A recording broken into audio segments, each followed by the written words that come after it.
Today's daf we're going to be learning today is Bava Kamma Daf Nun Bet. Today's daf is sponsored by Rachel Savin in honor of the engagement of her daughter Lior to Daniel Mechla from New Jersey. May they build a bayit in Baba Israel, a house of Torah and Avat Chinam. We're praying for the safe return of the hostages and all our soldiers, for the Nechama for the families of those who have fallen, and refuah shlema to all those injured. Today's daf is also sponsored for the refuah shlema of Avigdor ben Hinda Ayala. Okay, we're going to get started now with our daf. So we ended yesterday, and maybe we'll do a quick summary of the end of yesterday's daf. We were dealing with this pasuk about a shor tam. A shor tam is a shor that hasn't yet been established as a dangerous ox. And it says about it, if a shor kills a person, what happens? The shor gets killed. And then it says bal hashor naki, which basically comes to mean, we assume the simple reading is, there's no ransom payment, because in the next pasuk it says, if it's a muad, then gamba alav yumat, as opposed to bala shor naki, is exempt, right, which means clean, literally naki, but means clean, right, from sin. He doesn't get punished. And what's the opposite? If it's a shor muad, then the owner should get killed. However, we don't kill the owner. The pasuk then establishes you can pay your way out. So you pay this kofar payment. So the simple reading of Bala Shor Naki is you don't pay kofar, which means you don't really need a drasha here. Why is everybody darshaning? In fact, we're going to see there's 5 ways to darshan. Yesterday we saw 3. Today we're going to see another 2. First of all, I want to just talk about what was bothering them about this pasuk. So number 1, if it didn't say anything and it just said stone the ox, and then in the next pasuk says, but if the shor was a shor muad, then stone the ox and the owner should die. And if not, we put a payment on.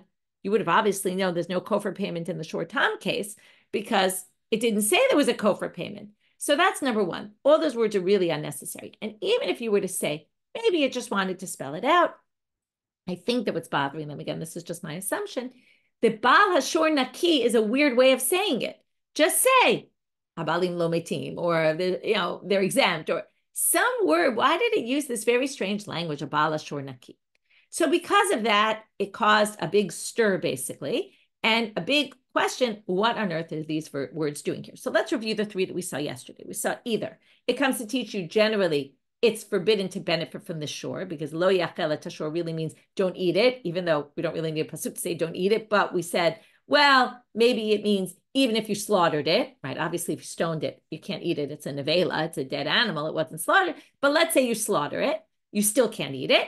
And then Bala Shor Naki means Naki min chasav. Remember, it's as if you're wiped out of your money, meaning you can't benefit. This isn't considered your property anymore.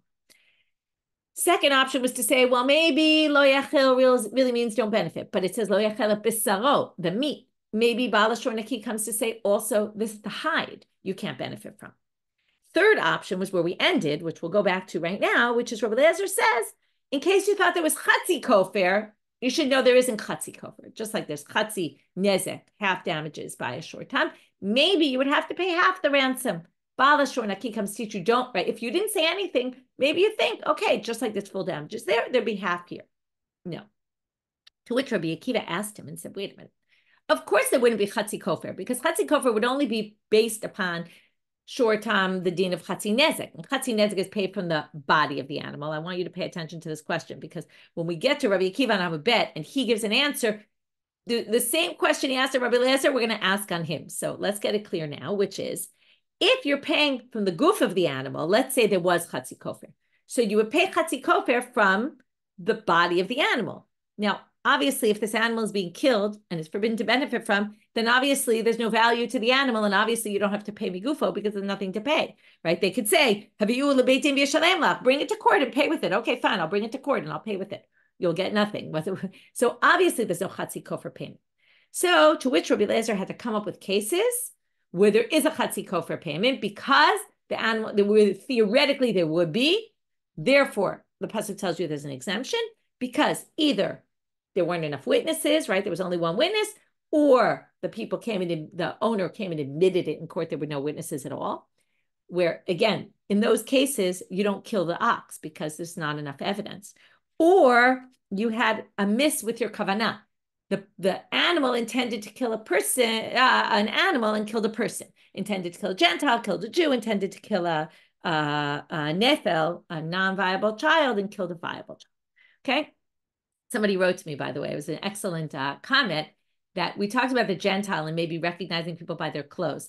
So she wrote to me how her dog, every time they get near soldiers, they get very excited because of their madim, because her kids have madim, and if I understood correctly, like they come home in their army gear. So when they see any kind of soldier, they identify them with the children in the house, even though they don't really know them. And this idea of how the clothes can affect how the animals view them. So I thought that was good. So thank you for sharing that insight. Okay, now we're going to move on to this, still within Rabbi Eliezer, and we ended with this seemingly strange thing. Which one was said first? Because we have these two braitas, either the two examples of, there wasn't sufficient evidence with which to kill the animal, or you couldn't kill the animal because the animal had the wrong intent, right? Or a different intent than what actually happened. And in that case, we don't kill the animal.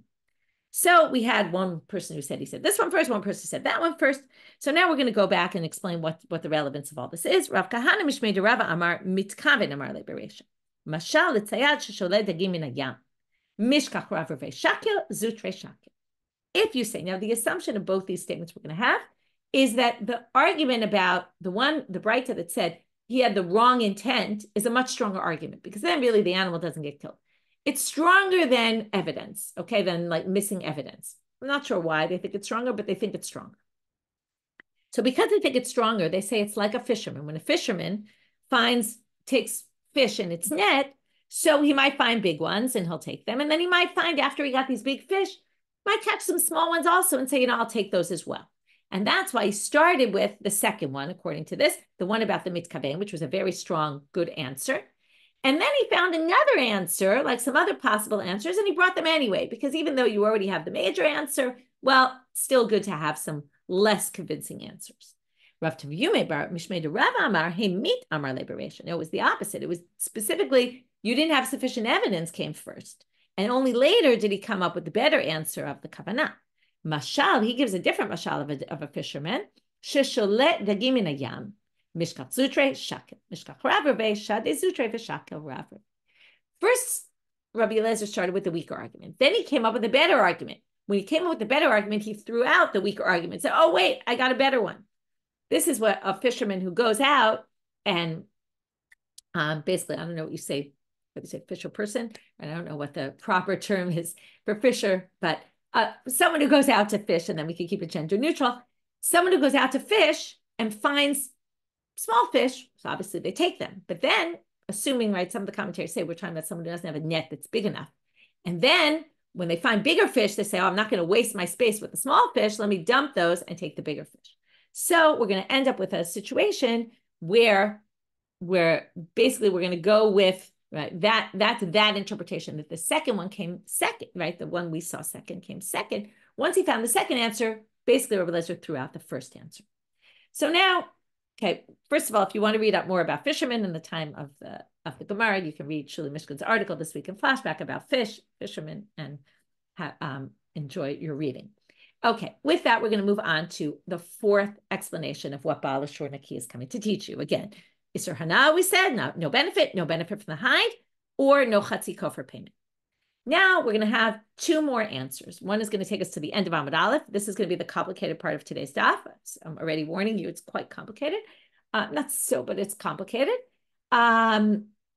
What we're going to do is structurally, it's going to be the same thing for this and the same thing for the next. We're going to basically say again, this seems unnecessary. Why do you need a drasha? Where he's going to say the drasha is for this. They're going to say, why is it necessary? And then they're going to come up in the first one 4 explanations and the second one 3 explanations to try to figure out what's going on here and what was he talking about and why was it necessary to have this drasha, right? Each time it's going to be, you don't need this drasha. You would have come up with it without the drasha. And then, of course, what's the point of having these words in the Torah that are teaching you this if you could have learned it some other way? So, Bala Shor Naki, Rabbi Yosi haGelili Omer, Naki midmei vladot. Rabbi Yosi haGelili says it's Naki from paying payment for a miscarriage. Okay, if a woman miscarriages because the shor gored the woman, there's no payment for the fetus. Okay, why this would come to teach this and what, right? First of all, this is part of a bigger topic of how do we view fetuses in halacha? How significant are they? And there's sugyot that go here and there, right? What if, can you abort if the fetus is causing danger to the mother? Is it a life for a life, or is the fetus not exactly a real life yet, right? Because it's not alive yet. That we'll get to a whole fascinating sugya in Sanhedrin. But there's different sugyot that talk about, and this sugya clearly says when an animal gores, and basically kills the fetus, we're not going to make the owner pay. Okay, so we've used the fetus as not as significant yet, right? It's not like a person who's alive, and therefore there's no payment. So now, Amar lo Rabbi Akiva. Rabbi Akiva again comes, right? He questioned Rabbi Lezer. He's going to question Rabbi Yosi haGelili. At least what's nice about it is that Rabbi Akiva is going to have his own interpretation, right? Sometimes people just knock out other people's opinions without giving their own, right? Like nowadays, you can just read the news and everybody's critical of everyone else, but it doesn't mean they have the answers. So, it's much better when you're going to be critical of someone else and then you come up with your own answer. Although we'll throw back his own question on himself when we get to him. So basically, Rabbi Akiva says, totally unnecessary. Why? Because we learned this from a different pasuk. And not only a different pasuk, it's a pasuk that came just a few pasukim before. Harehu omer, ki natsu anashim v'lo shvarim. So what's this pasuk? So the pasuk is, Shmot, parak kaf aleph, pasuk kaf bet. V'chi yinatsu anashim v'nakfu isha hara. We have two people fighting, and a pregnant woman gets in the way. And somehow, while they're fighting, they injure this pregnant woman, v'yatzu yeladeha. And the fetus, she has a miscarriage. V'lo yeh ason. Okay, the first pasuk is, there's no tragedy. That means, what it really means is, they didn't kill the woman. That's what we assume it means anyway. We're going to bring some other interpretation of this pasuk later. It's a more unique interpretation, but the general way of interpreting it means, if the mother doesn't die, but there's only a miscarriage, then then you have to pay the damages for the fetus. In this case, there is damages for the fetus.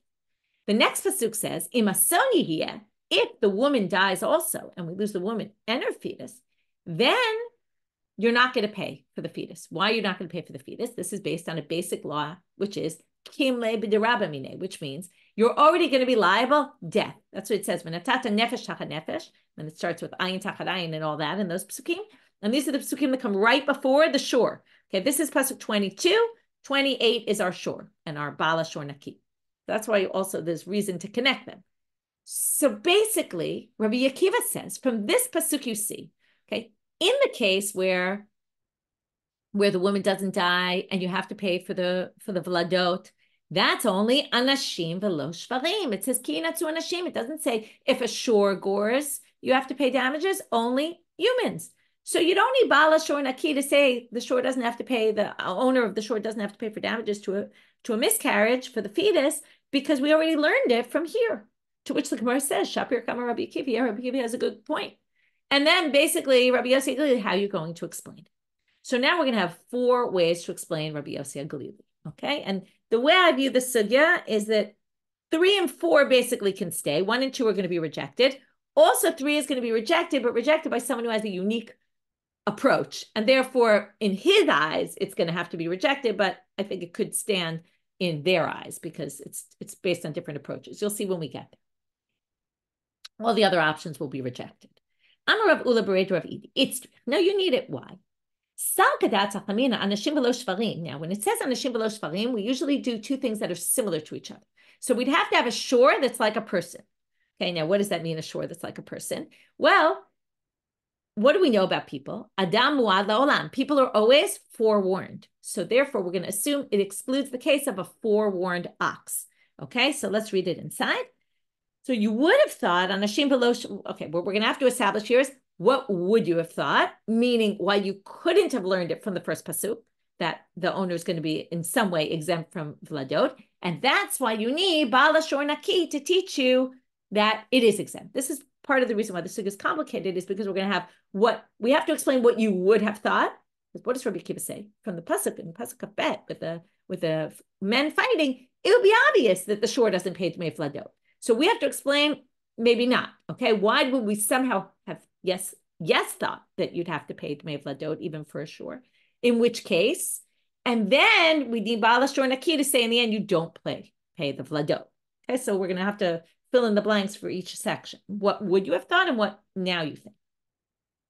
So comes Rav Ula and he says, you would have thought anashim v'lo shvarim adumim la'anashim, that the exclusion there, men and not oxen, or humans and not oxen, means only coming to exclude oxen that are like humans. In what way are they like humans? Ma anashim muadim, just like men are always forewarned, or people are always forewarned, af shvarim muadim.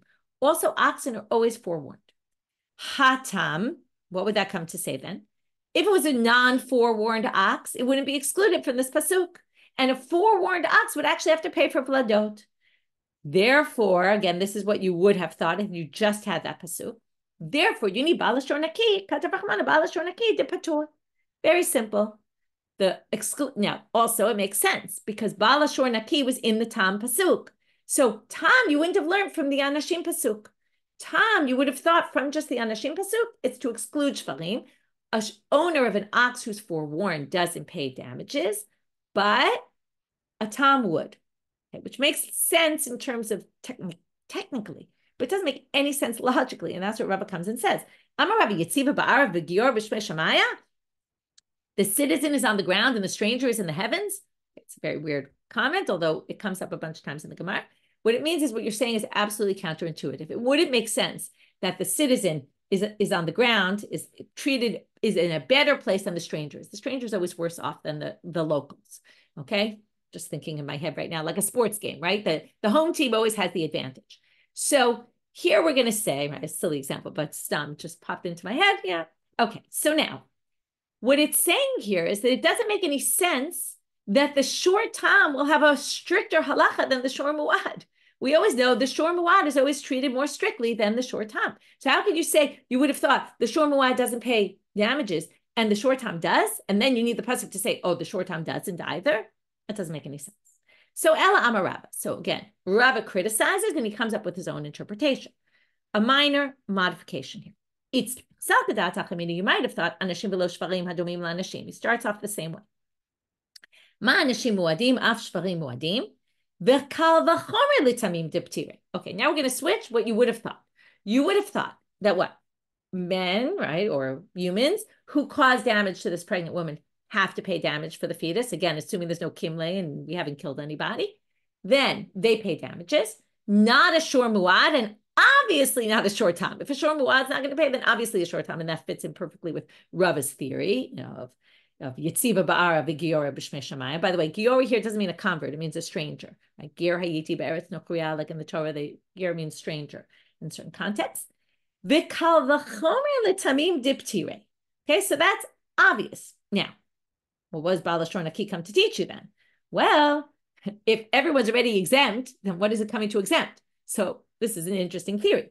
Hadran Katav Rachmana Bala Shor Naki, to say someone is exempt that we didn't think was exempt, but not really, because everyone's exempt already. Tam Patur Muad Chayav. It actually comes to change the previous halacha.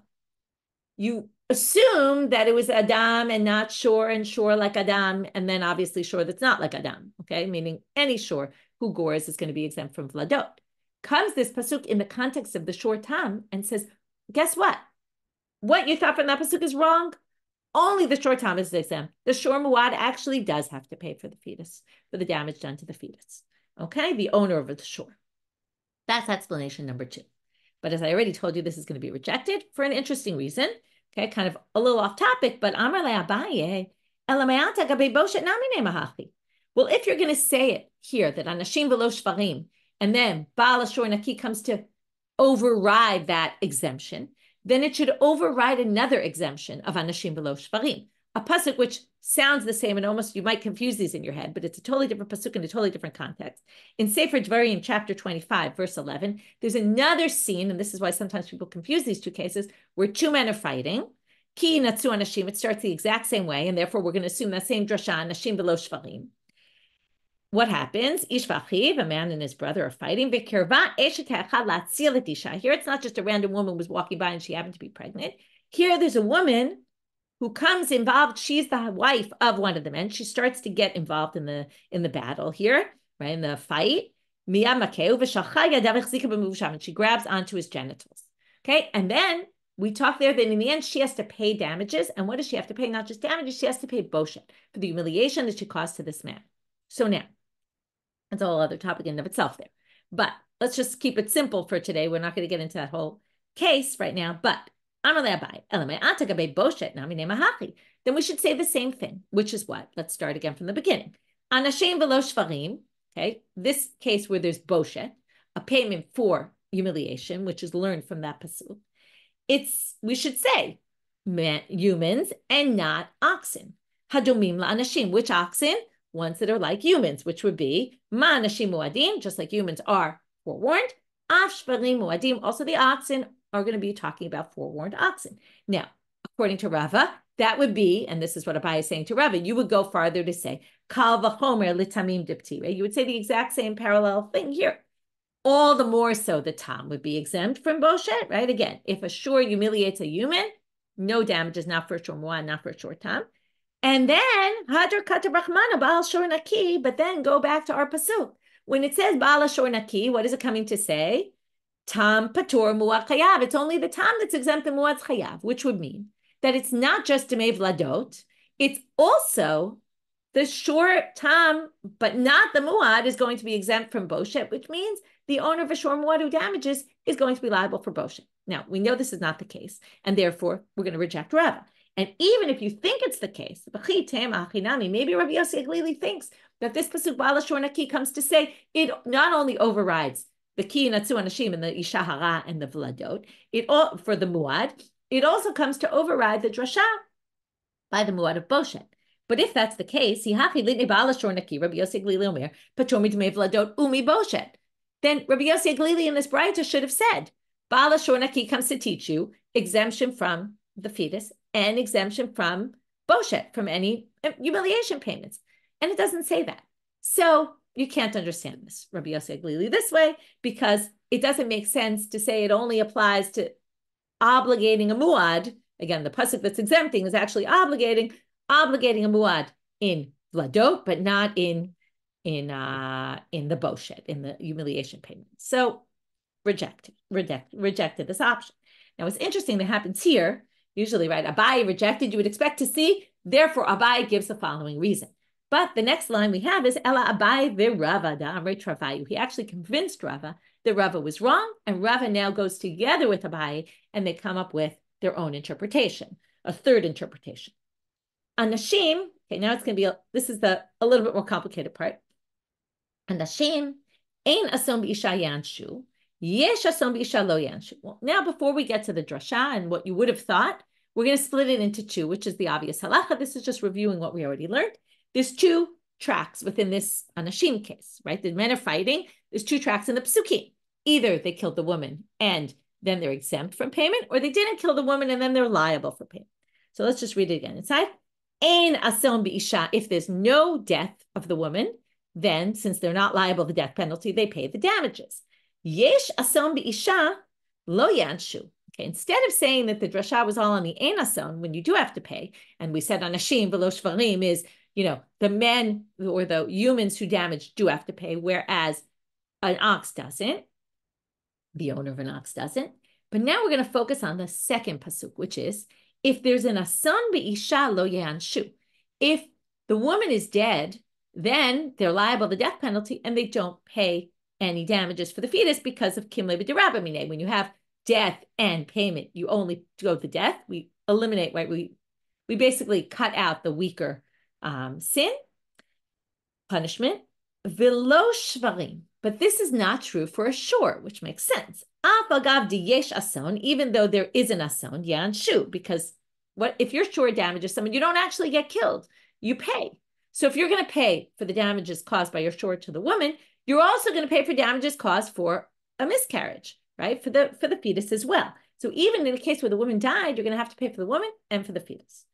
That's what you would have learned anashim v'lo shvarim. This is a different way of darshaning anashim v'lo shvarim, that it's focusing on the other element of specifically you would be punished if you were, you would be exempt if you were the human, and the shor would be obligated. It's the flip of what we did before. And now you can be clear where Bala Shor Naki comes in to say, well, if it was an animal, according to the Anashim V'lo Shvarim, the animal would actually have to pay for the fetus. Hadran Kata Brachmana, Bala Shor Naki de Patur. Again, there has to be stage one, which is not going to be the case, right? Because Bala Shor Naki is going to override that. If you just had that pasuk, you would have thought actually that if your ox gored, you would actually have to pay the damages for the fetus. Comes this pasuk to teach you, you don't. There's actually a debate among the commentaries whether we're only talking about a shor tam that's exempt from paying for the fetus, or we're even talking about a shor muad. Okay, that's a whole debate, not so critical, but it is a debate here whether this exemption of bala shor naki is only tam, because anyway, it was written in the shor tam sukim, or maybe it means that no, really a shor never pays for damages for the fetus. So again, from the anashim v'lo shvarim, you would have thought yes, because again, if the question is what is anashim v'lo shvarim coming on, it's not coming on the part where the humans were exempt, and then where the humans were obligated, and then saying the shor is not obligated, and then it would be the same thing as us saying bala shor naki is exempt, because we already were exempt. Now we say, oh no, it's on the part where the human was exempt. The shor would have been obligated from that pasuk. Comes bala shor naki to say, oh no, exempt. Okay, you would have thought obligated, exempt. Now this really could stand, but what's the problem? The problem is there's a big debate about this pasuk. You might have remembered we talked about, right, the shor intends to kill an animal and kills a person. Likewise, a person intends to kill an animal and kills a person, they're also not liable to the death penalty. But what if they intend to kill one person and kill a different person? There's a debate, I think we discussed this already, there's a debate about whether they actually are liable to the death penalty. So some people say, now the general opinion is no, you intended to kill a person, you killed a different person, you get the death penalty, because you intended to kill a person. It's the difference, which person. But Rabbi Akiva is going to say, no, I don't hold that way. And he says, Atu bas, so Matkafla Rabbi Akiva, he questions them and says, Atu bas, don't tell you to wait a minute.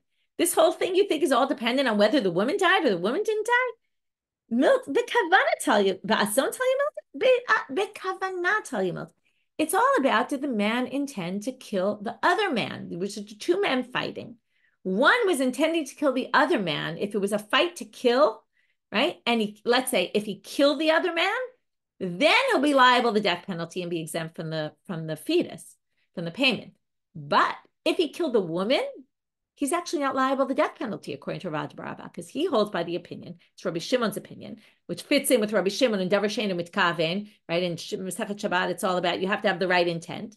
He didn't think, right? So if you're not Mitkaven to kill this person, then you're not liable to the death penalty.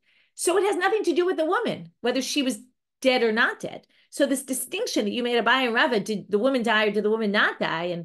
And then you went with that whole theory, that's not a relevant theory. So Rabbi Akiva, now I'll already preface this by saying Rabbi Akiva is actually very hard to understand. I'm going with the basic, like Rashi's interpretation.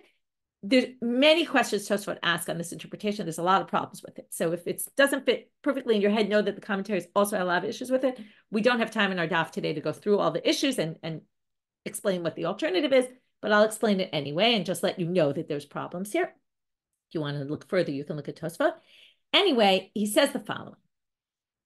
Anashim ki nitkavnu ze lazeh, af agav sheyesh ason bi'isha ye'anshu.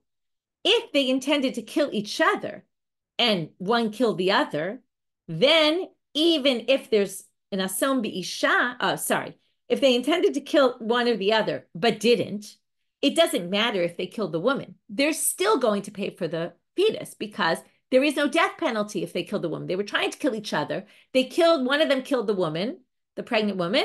Her children, right, her fetus obviously didn't make it. And they're going to have to pay because they're not liable to the death penalty. But kinit kavnu laisha atzma, only if they focus, and now he's going to focus on this one. But inferred from the pasuk is if they intended to kill the woman specifically, then lo ye'anshu. Okay, then they wouldn't get punished because of the kimle. On that, now this ends up kind of really one and the same as the previous. It's just he had to explain a little better because without intent, right, without intent to kill the woman, you actually wouldn't get the death penalty. So he has to say, well, what we mean is though, another thing that can be inferred from this pasuk, he really understands this pasuk and he reads it differently. Ima son yihya no she'anesh, or lo yihya is if you didn't kill the man, not the woman.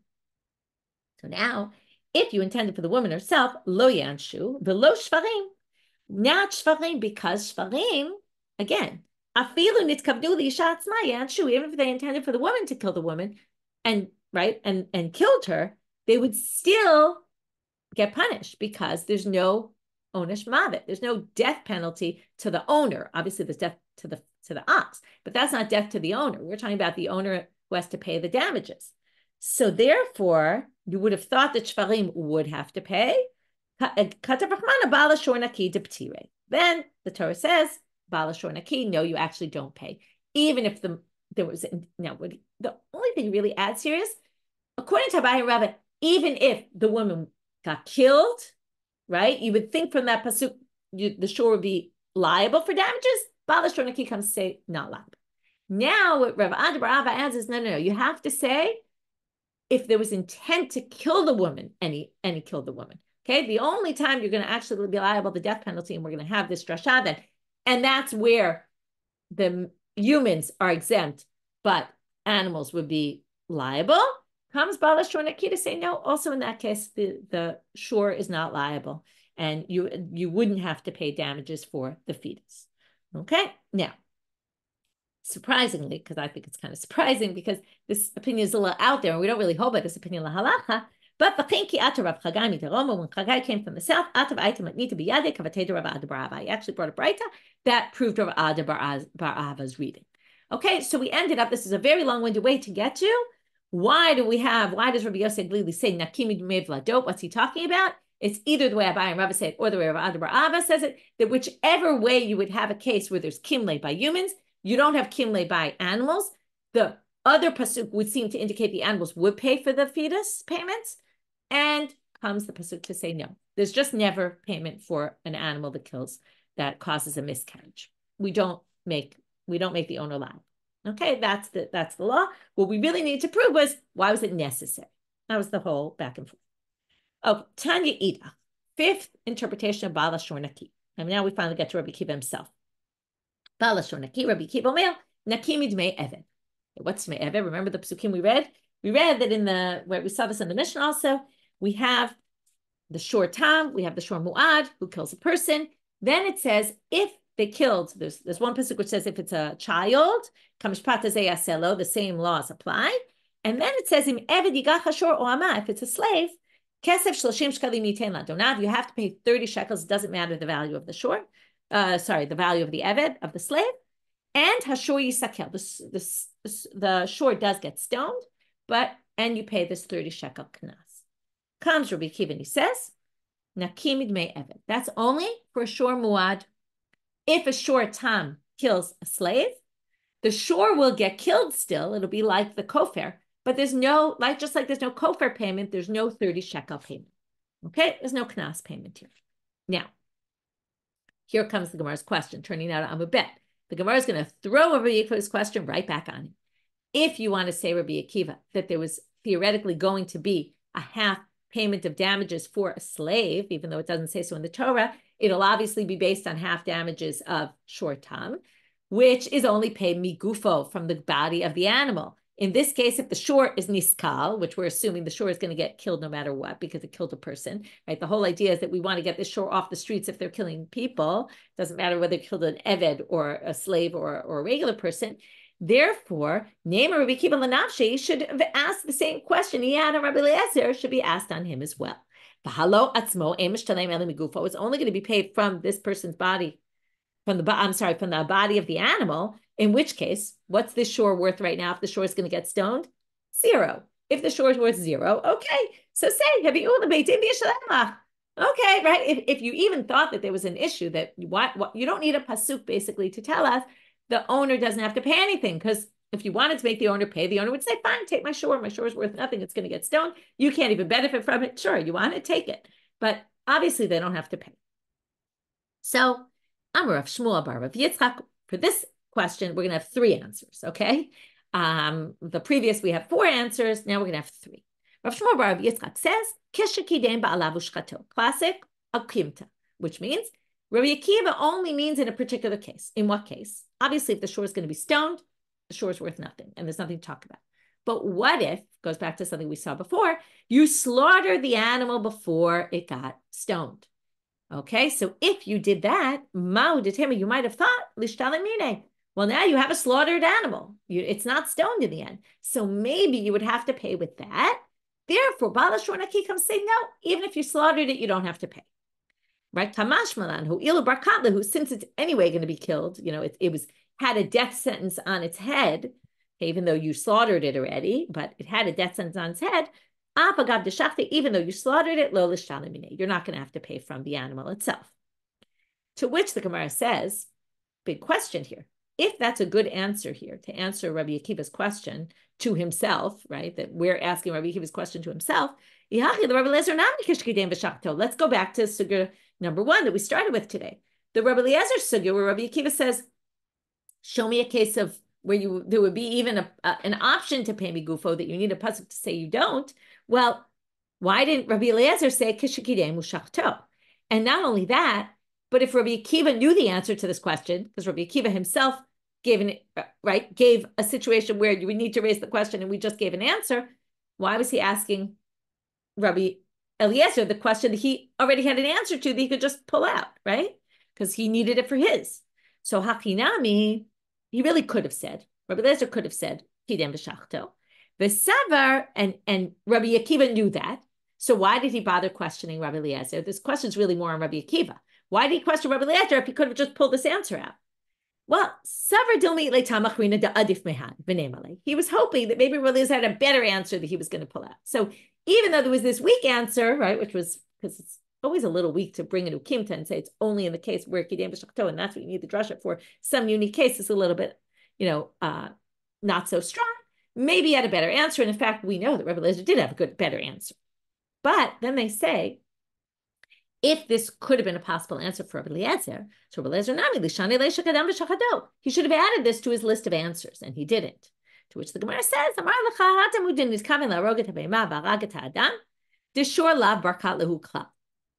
now we're going to show why his answers were way better answers, and that's why he didn't even mention the weaker answer, because in the answers Rabbi Eliezer has, it was a case where, right, he intended to kill one, right, kill an animal and killed a person, or a Gentile killed a Jew, or a non-viable baby to a viable baby. Well, in that case, shor la barkat lehu klal.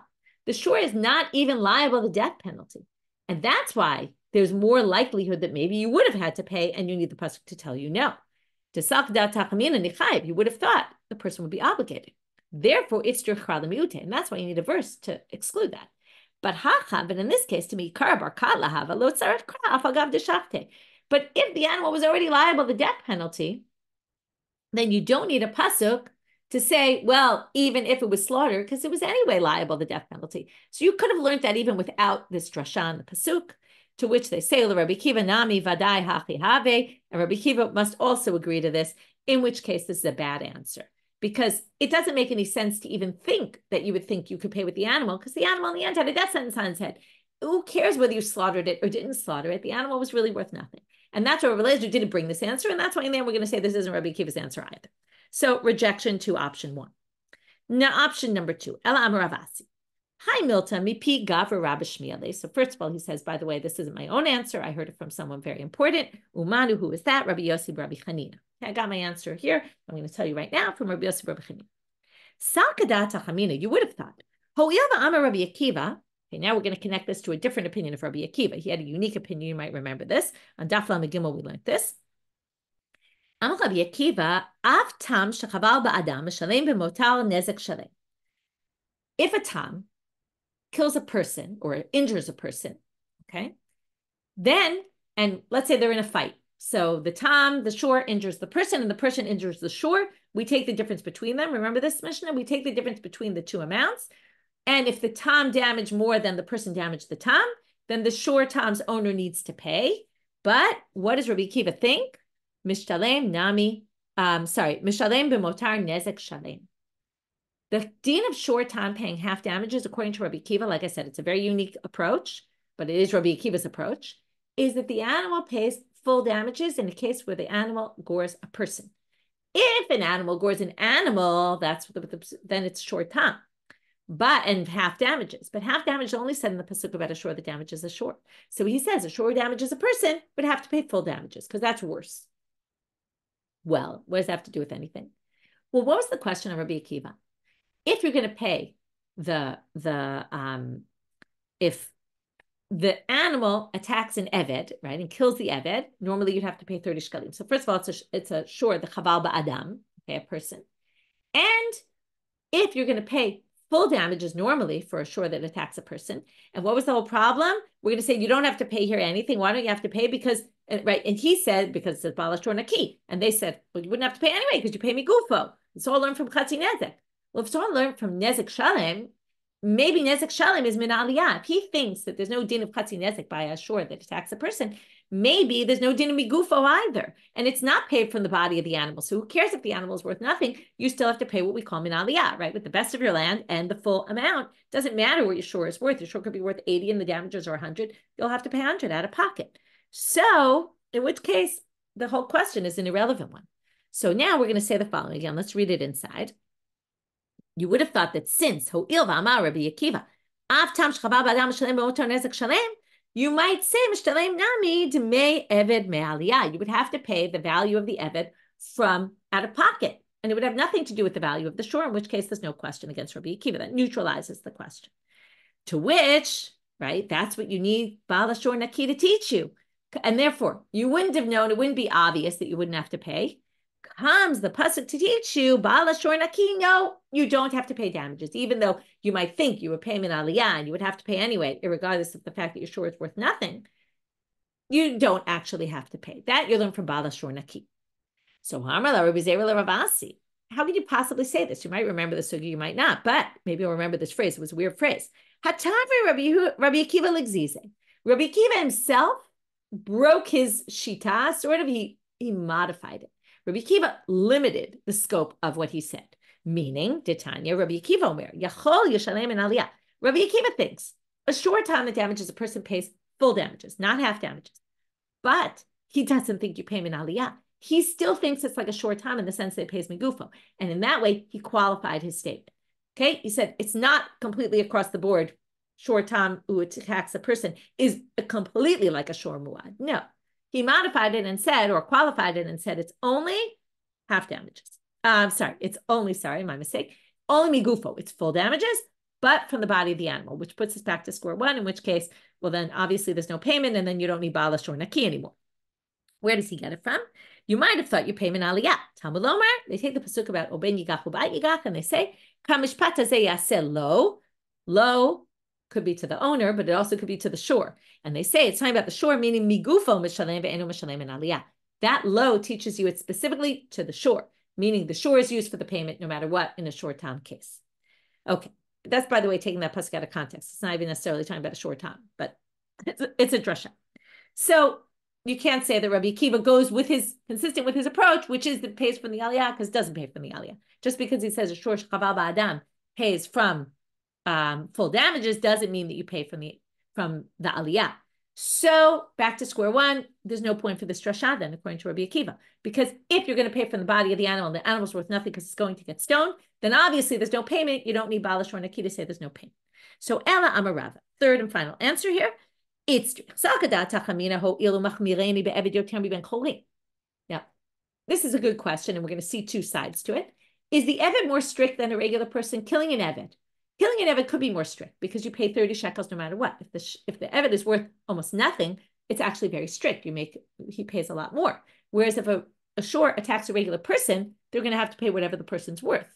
On the other hand, it's also weaker because if the eved is worth a lot of money, more than 30 shekels, and you only have to pay 30 shekels, so obviously you're getting away with something more lenient.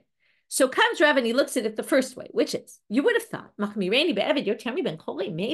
killing an eved is worse. Now, why you would think this is a good question, but killing an eved could be worse than killing a regular person. Why? A free person, whatever it's worth, and you pay the worth. Shloshim noten shloshim, right? If it's a sela, you pay a sela. Shloshim, 30. Eved yafes sela, noten shloshim. Right? So, but in eved, even if it's worth only a sela, you pay 30 shkalim, which are 30 slaim, which means, therefore, since it's so strict, maybe you would think, even though Rabbi Akiva holds that a shor that attacks a person pays from migufo, maybe an eved would pay min aliyah. And therefore, you would think, Mishalem nami to pay eved min aliyah. And therefore, you need the drasha to tell you, katav rachmana ba'ala shor naki. And that's our answer, really. That's where Rabbi Akiva needs the drasha, because maybe an eved, which has a more severe halacha, would be dealt more severely also on the aliyah gufo issue, in which case you would think that you would have to pay. But no, ba'ala shor naki comes to tell you don't pay anything. Again, the shor gets stoned, but that's about it. Tanya kavate de Ravi. Here's a braita to support. We're only going to get to the support toward the end. Bala shor naki. Rabbi Akiva omer naki mitmei eved. Okay, so that's what we just said. And this is going to prove Rava's theory, but it's going to take some time to get there because first we're going to actually view it the other way, which is that the eved is actually more lenient because of the case where the shor is worth 100 and you only have to pay 30. So, halo dinu, ho'il v'chayav v'chiyeh be'eved v'chiyeh be'ben chorin. Since there's knas by an eved and there's kofer by a regular person, we should compare them. Ma shechiyeh be'ben chorin chilakta bo ben tam lemuad, af k'shechiyeh be'eved nachlok bo ben tam lemuad. Just like by kofer, there's no kofer payment when it's a tam. There would also likely be no kofer knas payment when there's an eved. That's the first thinking, which means you don't really need the pasuk at all. We're going to show two reasons why there's really no need for a pasuk, and then in the end they're going to say why there is a need for the pasuk, and that's going to be exactly what Rava said. Ve'od kavachomer, and it's a simple kavachomer argument. Ma ben chorin shenoten kol shivyo. You have to pay the full damage of the person. Chilak tabo ben tam lemuad, and yet you still distinguish tam and muad. There's no kofer for a tam that kills. Eved she'eno noten ela shloshim. An eved that sometimes pays way less than the value of the eved. If the eved is worth more than 30, you're only going to pay 30, which shows the opposite, which is the weaker, right? It's lenient. So of course there should be no payment for a shor who kills an eved. To which they answer, no. It's not so obvious. No, because there's a chumrah, and this is Rava. It's more severe that din of an eved. Sheben chorin yafes sela noten sela, shloshim noten shloshim, but eved yafes sela noten shloshim, right? But you could have an eved that's worth a sela, and you have to pay 30. There you see, it's much stricter, and that's why you might have thought maybe there is no distinction tam and muad, and you'd have to pay anyway, right? Probably half the knas. Talmud lomar bala shor naki naki mitmei eved, and therefore it says the bala shor is exempt from the payment for the eved, and that's proving Rava. So basically we did today, I'm going to stop here and we'll start the next section tomorrow. It's a whole new thing. This was a lot. So we're going to we got to 5 explanations of what Bala Shor Naki is. Today we really dealt mainly with 2, with either it's coming to do Dmei Vladot to exclude. Shor doesn't have to pay for Dmei Vladot, and Shor doesn't have to pay half payment for an eved, like let's say 15 shekel for an eved that gets killed. And then each time we had to explain why this wasn't obvious from some other place, or why it wasn't obvious because you pay me gufo, if which case there is nothing, right? And then we explained why you would have thought it took us a while each time to get to it, why you actually think in the end that you would have thought maybe you would be obligated in each case, comes the pasuk Bala Shor Naki to say you're not obligated. That's it for today. We'll pick up with the next section tomorrow, which is going to focus on Himit Isha Isha. Why does it have to say that? If you remember, it said it both in the pasuk about the short time and the pasuk about the shor muad. What's it adding when it says Isha Isha? Right? It's pretty obvious once you say it once that it would be true for the muad as well. Why is it said there? And we're going to have a whole drasha on that. Wishing everybody a good day and hoping for better news today.